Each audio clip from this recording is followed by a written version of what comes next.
Asphalt mixture performance tests help agencies, contractors, and researchers improve asphalt performance and prolong service life of flexible pavements.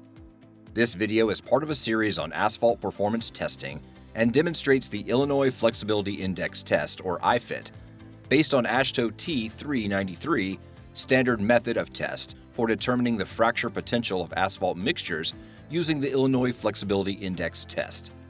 All AASHTO standards mentioned in this video are voluntary standards and are not required under federal law. The IFIT calculates the asphalt's flexibility index, or FI, which can rank the cracking resistance of asphalt mixtures containing various asphalt binders, modifiers, aggregate blends, fibers, and recycled materials. The IFIT uses a semicircular bend, or SCB test specimen, which is a half disc with a notch cut parallel to the loading and vertical axis. Load is applied along the SCB specimen's vertical radius, and the load and load line displacement, or LLD, are measured throughout the test. The load is applied in a way to maintain a constant LLD rate of 50 mm per minute for the duration of the test.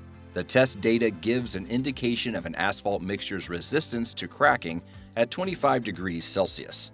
This test method is applicable for asphalt mixtures with a nominal maximum aggregate size, or in mass, of 19 mm or less.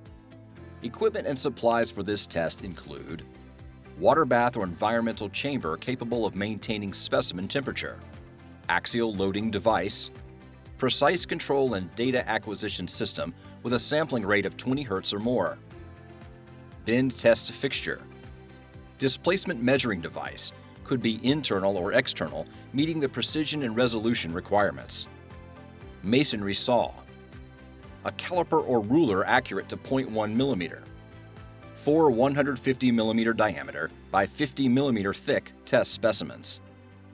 The test specimen can be prepared from a pavement field core or from a laboratory compacted superpaved gyratory compactor, or SGC specimen. For SGC compacted test specimens, fabricate SGC samples with a diameter of 150 mm and a height of 160 mm using a superpaved gyratory compactor. The target air void content of the specimen should be 7% plus or minus 1%. If target air voids cannot be achieved for each 160 mm high SGC sample, a taller sample can be used. If a taller sample cannot be compacted, 2 115 mm high SGC samples can be prepared. For the pavement field cores, a test specimen with a diameter of 150 mm and a thickness of 50 mm should be used. If the core height is less than 50 mm, test specimens should be prepared as thick as possible, but should not be less than the largest value of either 2 times the end mass of the mixture or 25 mm. If the compacted surface of the core is intact, it can be used as one face of the test specimen. However, the other face should be trimmed parallel to the compacted surface with a wet saw. The semicircular shaped test specimens are prepared by first cutting a 150 mm diameter by 160 mm high SGC sample into 2 50 mm thick circular discs from the middle section of the SGC sample's height. Determine the bulk-specific gravity of the cut circular disc specimens, or field core circular discs, as suggested in AASHTO T 166.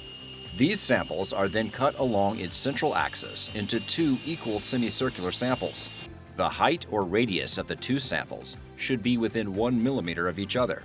For 115 mm high SGC samples, cut 1 50 mm thick disc from the middle of the sample.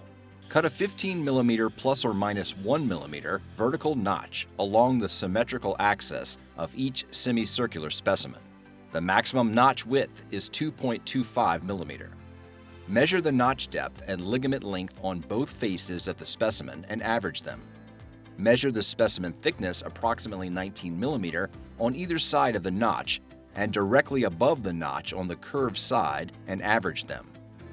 Condition the test specimen in a water bath or external environmental chamber at 25 plus or minus 0.5 degrees Celsius for 2 hours plus or minus 10 minutes.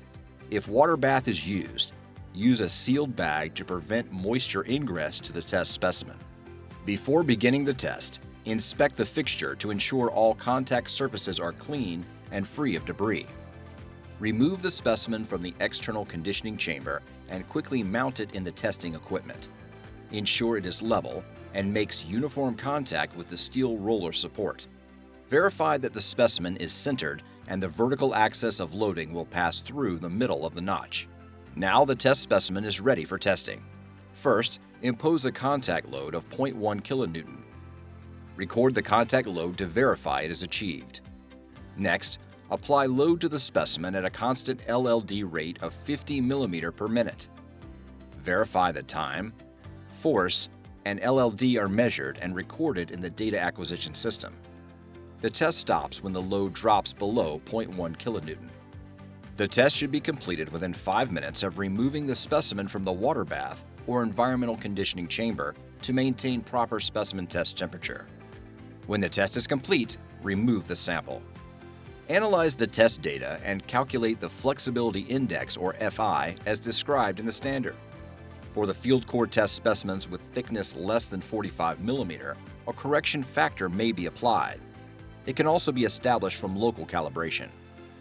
An iFit test data report may include the following parameters: bulk specific gravity of each circular disc specimen to the nearest 1,000th, air void content of each circular disc specimen to the nearest 0.1%, the number of cut faces for each specimen tested if pavement cores were used, average thickness and average ligament length of each specimen tested to the nearest 0.1 mm, initial notch length to the nearest 0.5 mm, average and coefficient of variation, or COV, of peak load to the nearest 0.1 kilonewton, average and COV of recorded time at peak load to the nearest 0.1 second, average and COV of load line displacement at the peak load to the nearest 0.1 mm, average and COV of critical displacement to the nearest 0.1 mm, average and COV of post-peak slope to the nearest 0.1 kilonewton per millimeter,